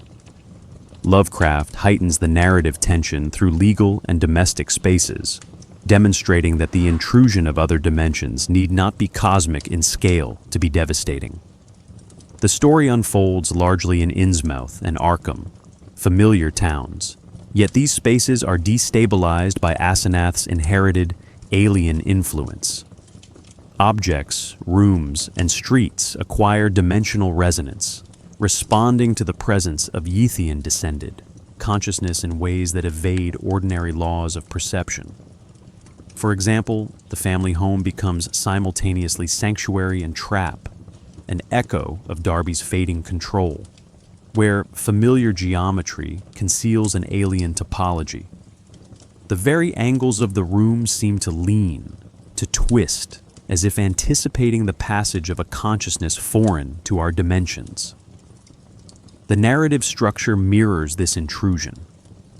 Lovecraft employs first-person retrospection, interwoven with letters and diary excerpts, emphasizing the gradual erosion of epistemic certainty. Readers perceive the events partially through Darby's unreliable consciousness, partially through external documents, mimicking the layered nature of dimensional contamination. As in The Shadow Out of Time, the reader experiences epistemic collapse. It becomes impossible to distinguish Darby's original identity from the invasive mind. The story demonstrates that even a single human form can serve as a locus of interdimensional activity, compact but no less terrifying than vast alien cities or dreamlands. A key thematic innovation in The Thing on the Doorstep is its exploration of ethical and social implications of dimensional exposure. By embedding the horror within marital, familial, and societal relationships, Lovecraft conveys that sinister dimensions are not abstract. They infiltrate daily life. Asenath's manipulation of Darby highlights the fragility of trust and self-determination when the boundaries between consciousnesses are permeable. The text suggests that forbidden knowledge, in this case, ritual techniques enabling mind transfer, is a vector for both personal and dimensional collapse, and that mastery over such knowledge grants dominion over reality itself, however localized. Furthermore, the story establishes a continuity with earlier mythos dimensions. Asenath's lineage connects her to Innsmouth's hybridized inhabitants, linking corporeal manipulation to the spatial and temporal, themes explored in The Shadow Out of Time and The Dreams in the Witch House. Her abilities imply access to the dreamlands or ancestral dimensions, where the Yithian or Deep One consciousness persists across time. Lovecraft, therefore, unites microcosmic horror, the invasion of a single human mind, with macrocosmic horror, the persistent interdimensional networks that underpin the mythos. In conclusion, The Thing on the Doorstep illustrates that the most sinister dimensions are not solely measured in scale or alien architecture. They reside in the permeability of identity, in the collapse of self, and in the subtle, intimate ways that forbidden knowledge opens one mind to another, older, inhuman reality. By tracing the intersection of personal vulnerability and interdimensional agency, Lovecraft reveals a new dimension of horror, that the human body and consciousness may themselves be passageways, temporary hosts for forces that exist outside time, space, and moral comprehension. We will examine how subsequent authors, August Derleth, Clark Ashton Smith, and modern contributors, built upon these early structures, extending the network of dimensions, entities, and psychological horror into a fully realized mythos that continues to evolve. The evolution of sinister dimensions and cosmic horror did not end with Lovecraft's death in 1937. Rather, it entered a phase of collaborative expansion, wherein correspondents, admirers, and successors extended the mythos across literature, interpretation, and even media, transforming individual innovations into a shared cosmological framework. August Derleth, in particular, codified elements of the mythos, while writers like Clark Ashton Smith, Robert E. Howard, and later contributors diversified the dimensional and metaphysical landscape. Derleth's influence is both structural and controversial. He sought to categorize Lovecraft's otherwise ambiguous cosmology into a moral and elemental taxonomy. Each old one was associated with an element, earth, air, fire, or water, and their domains reflected these attributes. For example, Cthulhu became aligned with water, and its lair beneath R'lyeh was a dimension of submerged entropy.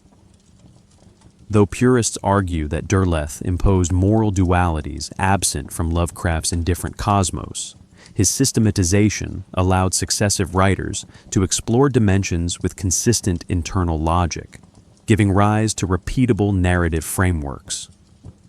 In this way, Derleth's work functioned as a dimensional codex, a blueprint for interdimensional storytelling. Clark Ashton Smith contributed an additional layer, poetic and topographical elaboration. In his Zothic and Hyperborean cycles, Smith depicted realms whose architecture, climate, and ecology implied dimensional variance without overt exposition. Mountains folded into themselves, deserts stretched beyond perception, and cities defied human measurement. His dimensions were inhabited by sorcerers, alien, intelligences, and spectral entities, providing continuity with Lovecraftian ideas while emphasizing aesthetic terror. Unlike Lovecraft's textual emphasis on cognition and epistemology, Smith foregrounded sensory and environmental dissonance, showing how dimensions themselves could exert influence independent of human perception. Robert E. Howard, though better known for sword and sorcery narratives, contributed indirectly by situating human heroes in pre-human, alien-inflected landscapes. In stories such as The Black Stone and The Shadow Kingdom, ancient civilizations, cyclopean ruins, and non-Euclidean structures suggest layers of dimensionality that intersect with human history. These expansions demonstrate that dimensions need not be fantastical in scale to be sinister.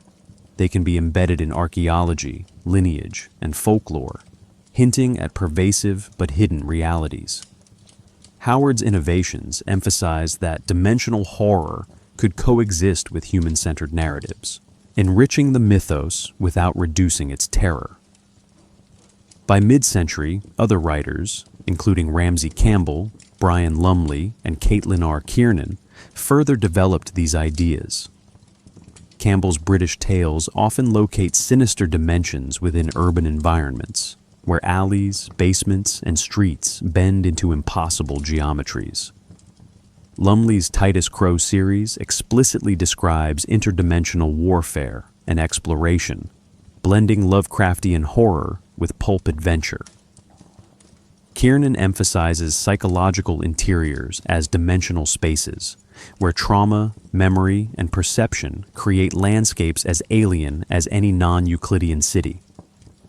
Collectively, these authors expand the conceptual palette. Dimensions can be external or internal, spatial or cognitive, temporal or structural.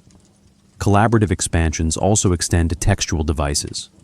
Multiple authors reference the same forbidden texts: Necronomicon, Book of Ibon, and Akkadic manuscripts. Locations: Arkham, Carcosa, Plateau of Leng, and entities: Yog-Sothoth, Nyarlathotep, Shub-Niggurath. The cumulative effect is mythic reinforcement. Dimensions recur across stories, connected not only by narrative but by intertextual echo. Readers and writers alike experience these dimensions as persistent and coherent, even though each tale offers only partial insight. The mythos thus functions as a shared cognitive map of horror, its continuity maintained through collaboration. In modern contexts, digital authorship and fan fiction continue this trend. The SCP Foundation, Creepypasta, and other online repositories apply similar collaborative methods, describing anomalous objects, locations, and entities in quasi-academic formats. Some entries explicitly reference interdimensional phenomena, incorporating elements derived from Lovecraft, Smith, and Derleth. Here, sinister dimensions become living constructs, evolving with each contributor, each update, each reader interaction. The framework of horror remains intact, but it becomes participatory. Readers are simultaneously witnesses, archivists, and co-creators. Importantly, collaborative expansions reveal that dimensions in cosmic horror are not fixed. They are conceptual ecosystems. New authors, interpretations, and media representations do not simply replicate. They enrich the architecture of these spaces, introducing temporal variance, geographic ambiguity, and ontological flexibility. Dimensions can be recursive, overlapping, and semi-conscious, sometimes hostile, sometimes indifferent, always incompatible with human assumptions. Each edition reinforces a central principle. The horror of these dimensions lies in their persistent otherness, not merely their novelty. Thus, from Derleth's elemental classification to contemporary digital mythologies, the literary expansion of sinister dimensions demonstrates that these spaces are more than narrative set pieces. They are shared imaginative constructs, evolving across decades, authors, and media, yet retaining core characteristics: spatial incongruence, temporal fluidity, cognitive dissonance, and existential threat. In the following part, we turn to the cultural and psychological afterlife of these dimensions, exploring how their influence permeates myths, media, and the human psyche in ways that extend far beyond their literary origins. Even as Lovecraft and his contemporaries framed sinister dimensions as literary constructs, these spaces quickly transcended fiction, bleeding into modern myth, rumor, and urban legend. The persistence of these dimensions in cultural consciousness suggests that they fulfill deep psychological and social functions. They operate as shared liminal spaces, where anxieties about reality, knowledge, and mortality can be projected and explored. In this sense, the mythos functions less as literature than as a framework for communal speculation, a bridge between imaginative cognition and cultural mythology. One of the most persistent examples is the Montauk Project conspiracy, emerging in the late 20th century. Allegedly, the U.S. military conducted experiments in time travel, teleportation, and interdimensional exploration on Long Island. Stories involve displaced consciousness, portals to alien worlds, and encounters with non-human entities. While there is no empirical evidence, the narrative echoes Lovecraftian motifs: experimental access to forbidden dimensions, human subjects as vessels, and technology substituting for occult ritual. These myths persist because they map contemporary anxieties onto classical cosmic horror themes: distrust of authority, fear of uncontrollable science, and the terror that reality itself may be malleable. Similarly, the Philadelphia experiment, the purported teleportation of a naval destroyer in 1943, functions as a pseudo-historical portal. Like Lovecraft's Yithian mind exchanges, sailors allegedly experience dislocation in time and space, physical fusion, or mental collapse.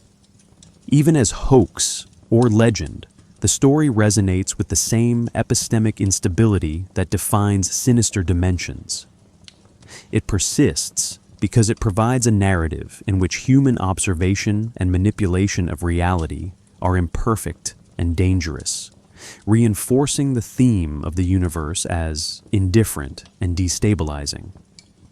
Folkloric and liminal spaces also absorb these ideas. Urban legends surrounding abandoned hospitals, labyrinthine basements, or the so-called backrooms reproduce dimensions in miniature. Internet-based mythologies, particularly creepypasta and the SCP Foundation, describe corridors that extend infinitely, staircases that fold back upon themselves, and anomalous rooms that distort perception. The enduring appeal is psychological. These stories exploit common experiences of disorientation and uncertainty, translating everyday liminality into cosmic horror analogs. Ordinary environments become potential dimensional nodes, suggesting that sinister spaces may exist alongside and even within our perception of the familiar.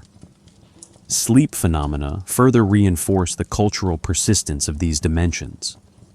Sleep paralysis, vivid hypnagogic imagery, and recurrent nightmares have long been associated with visitation by unseen presences.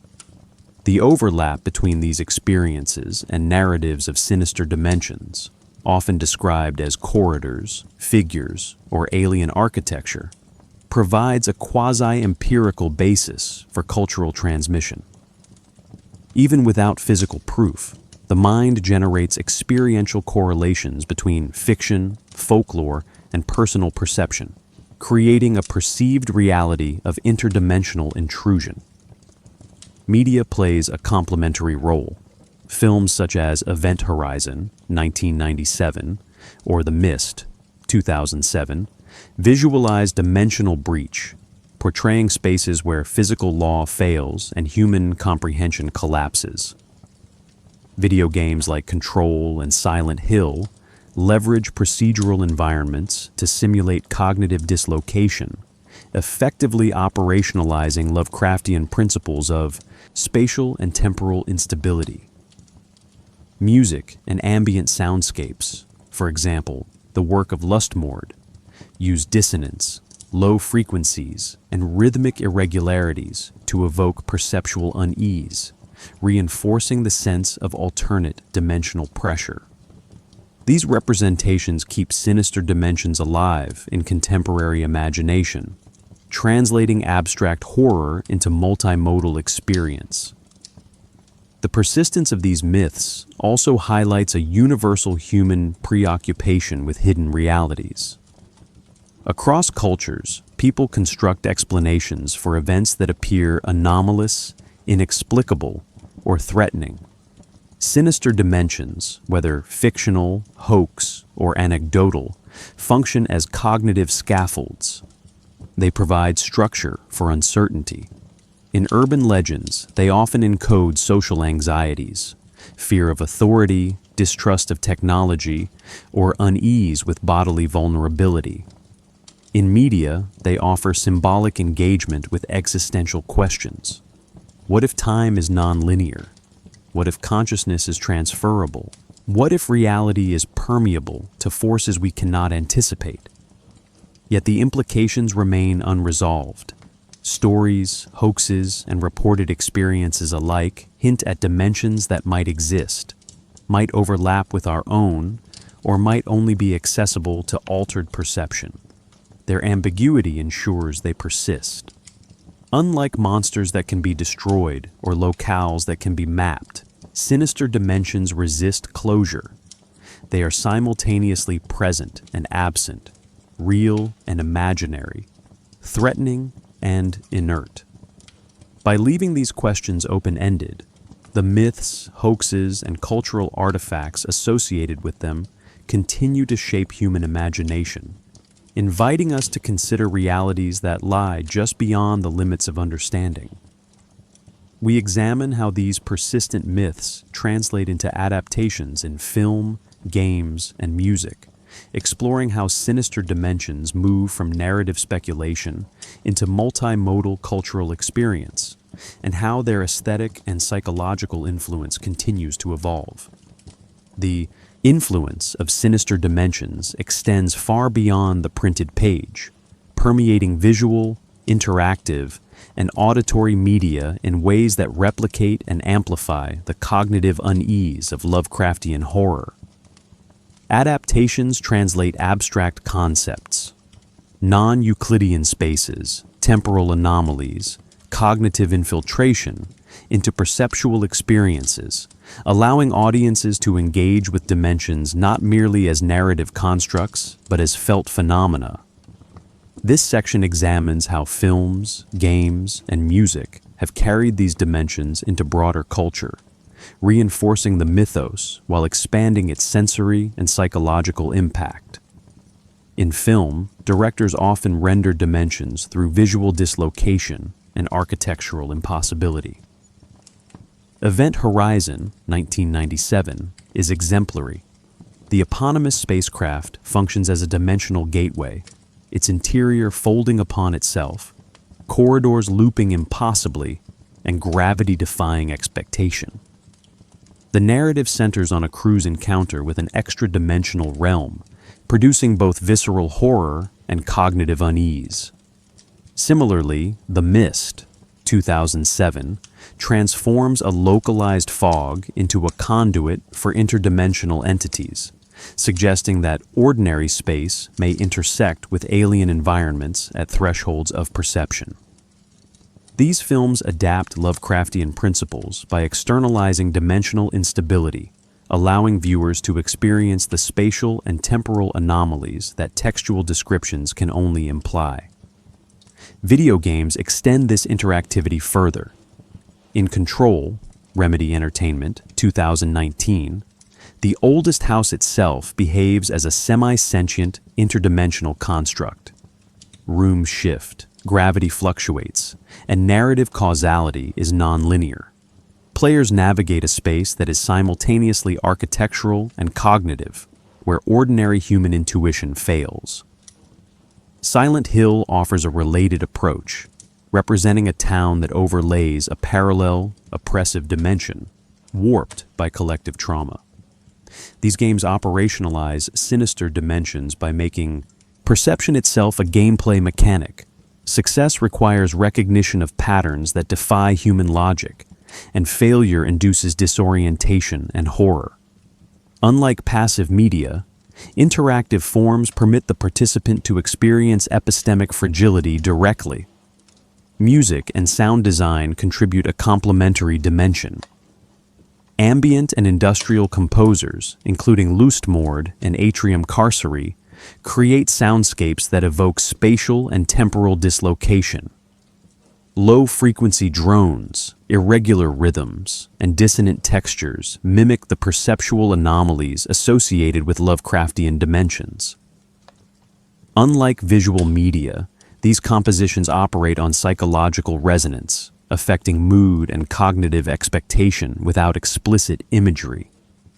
By manipulating auditory perception, music can simulate the sensation of occupying a space where physical and temporal laws are inconsistent, a sonic dimension of horror. The persistent appeal of these adaptations can be traced to their ability to exploit universal human anxieties, the fragility of perception, the potential multiplicity of reality, and the intrusion of unknowable forces into ordinary experience. In each medium, the dimensional horror retains its ontological ambiguity. The audience is made complicit. They are witnesses and participants simultaneously. A film viewer experiences warped corridors. A player navigates impossible topology. A listener feels cognitive tension as sound undermines spatial expectation. In all cases, the dimension is not merely described, it is performed. Moreover, adaptations often incorporate intertextual references to reinforce continuity with literary sources. Carcosa, the Plateau of Leng, and entities such as Nyarlathotep appear across media, preserving the narrative and symbolic functions established in earlier texts. This cross-media consistency amplifies the mythic resonance of sinister dimensions, transforming them from isolated fictional locales into cultural touchstones. They are now recognizable, manipulable, and reinterpreted across decades, yet their essential unknowability remains intact. The interactive and multisensory nature of modern adaptations also underscores a central principle of cosmic horror. Perception is unreliable, and experience is destabilizing. Films, games, and music allow audiences to encounter dimensions that defy their cognitive models, making abstract concepts, temporal distortion, non-Euclidean geometry, cross-dimensional consciousness, intuitively intelligible through sensation rather than exposition. These media expand the mythos by bridging the gap between intellectual comprehension and visceral, immersive experience. Yet the implications remain unresolved. Even as dimensions are rendered visually, interactively, or sonically, their ultimate nature remains unknowable. The viewer or player may feel the dislocations, the looping spaces, or the overlapping realities, but cannot fully map or master them. The adaptations succeed, precisely because they retain the ambiguity and epistemic threat central to the original literature. The audience experiences not only terror, but also a lingering, unresolved sense that the familiar world is just one layer among many, some accessible, some forever beyond comprehension. We examine how sinister dimensions have been appropriated by subcultures and academics alike, exploring how collective storytelling, fandom, and scholarly investigation have further reinforced these spaces as persistent, cognitive, and cultural constructs, extending their influence well beyond fiction and media. Sinister dimensions, once confined to Lovecraftian fiction, have since permeated subcultural and academic discourse, demonstrating how literary constructs evolve into enduring frameworks for thought, play, and scholarship. In fan communities, online archives, and formal research, these dimensions are repurposed, annotated, and debated, often treated as semi-real constructs rather than purely fictional settings. The persistence and expansion of these dimensions highlight the human propensity to inhabit and codify spaces that lie at the intersection of imagination, speculation, and belief. The SCP Foundation, an internet-based collaborative writing project, exemplifies subcultural appropriation. Contributors catalog anomalous objects, locations, and entities, often framing them as dimensional anomalies with practical containment procedures. Entries such as SCP-3000, describing an underwater, time-variant entity in a shifting spatial environment, evoke the same epistemic anxiety central to Lovecraftian horror. Knowledge is dangerous, perception unreliable, and dimensions mutable. Fans and writers collectively maintain these spaces, producing shared cognitive maps of interdimensional horror that extend beyond any single author's creation. In this participatory context, dimensions function as communal laboratories for fear and speculation. Similarly, urban legends and alternate reality games, ARGs, extend the mythos into lived experience. Liminal spaces such as the back rooms mimic sinister dimensions, endless, nondescript hallways that seem to fold in on themselves. Internet users report exploration, encounter narratives, and media documentation, producing quasi-ethnographic accounts of otherwise impossible realms. This process mirrors folk practice. Like oral traditions, repeated retellings solidify spatial and narrative consistency, transforming literary invention into cultural artifact. Academics have also engaged with these concepts, analyzing cosmic horror as a form of philosophical allegory and psychological exploration. Scholars in literature and cultural studies examine how sinister dimensions reflect existential anxieties, cognitive limits, and societal dislocation. Geographers and cognitive scientists have drawn parallels between Lovecraftian spatial manipulation and human perception of complex or ambiguous environments, suggesting that horror functions as both aesthetic and cognitive probe.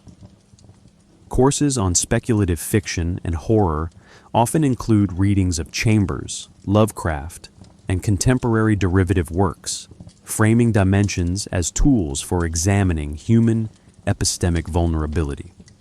Subcultural and academic engagement reinforces several key principles of sinister dimensions. First, they are persistent. Repeated appropriation maintains coherence across generations. Second, they are flexible, capable of adaptation to new media, local contexts, and interpretive frameworks. Third, they are participatory, inviting readers, players, and researchers to inhabit them cognitively and emotionally. This combination allows dimensions to persist as mimetic constructs, where the cultural act of recognition or engagement produces continuity as surely as original text or narrative canon, The enduring fascination of these appropriations lies in their negotiation between familiarity and unknowability. Dimensions are mapped, theorized, and described, yet remain fundamentally elusive. Subcultures and scholars alike accept the tension. They cultivate and systematize these spaces precisely because they cannot be fully comprehended. In effect, participation in these communities mirrors the narrative experience. Immersion invites exposure to structures that defy ordinary logic, providing insight while threatening cognitive equilibrium. Ultimately, subcultural and academic appropriations reveal that sinister dimensions operate as cultural and cognitive phenomena. They persist not only because of their literary origin, but because humans are drawn to spaces that challenge perception, codify the unknowable, and allow exploration of fear in controlled contexts. By framing dimensions as both social and intellectual constructs, these appropriations sustain and extend the mythos, demonstrating how fictional spaces can achieve enduring psychological and cultural presence. We will examine the enduring psychological and philosophical implications of these dimensions, exploring how their narrative, cultural, and subcultural persistence influences human thought, belief, and the ongoing sense of existential unease. The persistence of sinister dimensions in literature, media, and subculture highlights their profound psychological and philosophical resonance. These dimensions are not merely settings or narrative devices. They function as conceptual tools through which humans confront the fragility of perception, the instability of identity, and the limits of knowledge.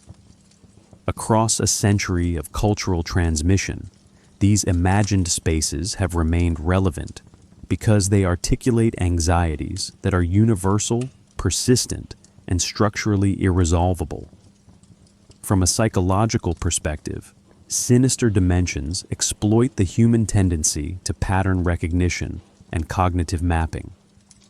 Minds attempt to make sense of ambiguous or contradictory stimuli. In encountering non-Euclidean architecture, dreamlands, or interdimensional beings, readers and audiences experience cognitive dissonance, the unsettling sensation that reality may not obey predictable laws. This dissonance mirrors real-world conditions: sleep paralysis, liminal spaces, perceptual distortions, where the mind senses a wrongness in the environment. The enduring appeal of cosmic horror dimensions arises from this alignment between fiction and human perception. They externalize internal unease, giving it shape, scale, and structure. Philosophically, these dimensions challenge core assumptions about reality, knowledge, and agency. The mythos repeatedly suggests that human cognition is a limited filter, evolved to exclude truths that are incomprehensible or destabilizing. Entities like Yog-Sothoth, Nyarlathotep, and Shub-Niggurath, as well as the dreamlands and plateau of Leng, illustrate that existence may be multi-layered, recursive, and indifferent to human meaning. Encounters with these dimensions provoke reflection on the nature of consciousness. Is identity stable, or merely a localized pattern subject to intrusion and overwrite? Are morality, purpose, and causality universal, or constructs contingent upon a fragile perceptual framework? These questions remain intentionally unresolved, reinforcing cosmic horror's function as a philosophical prompt rather than a narrative conclusion. Culturally, the continued reproduction of sinister dimensions underscores their role as mythopoetic infrastructure. Recurrent motifs, non-Euclidean spaces, temporal dislocation, body swapping, cognitive contamination, function as mimetic anchors, persisting in both collaborative fiction and popular imagination. Communities such as the SCP Foundation ARG participants, and horror gaming forums demonstrate that engagement with these dimensions is active, participatory, and interpretive. The audience becomes a collaborator, simulating the cognitive and perceptual adjustments that the narrative itself depicts, reinforcing the psychological impact. The thematic consistency of these dimensions also reflects enduring existential anxieties. Humanity confronts its own temporal and spatial marginality. We occupy only a brief slice of time, a minute portion of space, with knowledge limited by evolutionary constraints. Sinister dimensions articulate this existential vulnerability, rendering the universe as a vast, indifferent topology in which human concerns are incidental. By framing horror through structural and cognitive disruption rather than direct threat, cosmic horror engages the imagination, memory, and reasoning faculties simultaneously, producing a sense of unease that persists long after engagement with the text or media. Moreover, these dimensions operate as ethical and epistemic mirrors. Forbidden knowledge, mind displacement, and interdimensional interaction provoke reflection on responsibility, curiosity, and the consequences of seeking truths beyond comprehension.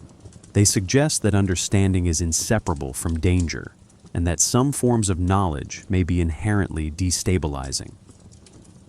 This blurs the boundary between fiction and philosophical inquiry.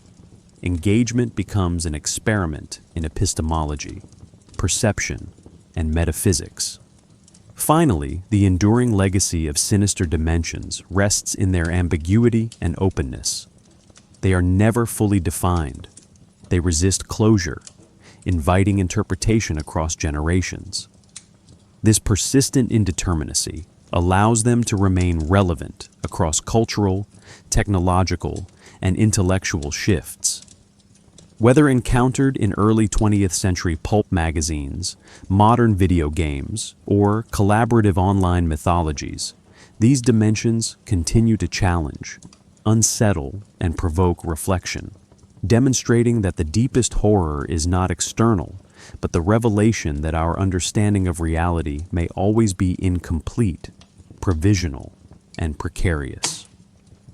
Thus, sinister dimensions function simultaneously as literary devices, psychological triggers, and philosophical prompts, persisting as cognitive landscapes where imagination confronts the limits of perception, identity, and comprehension. They endure because they articulate a fundamental human experience.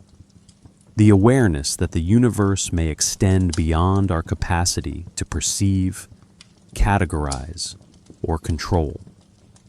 Their impact is ongoing, unresolved, and inescapably haunting.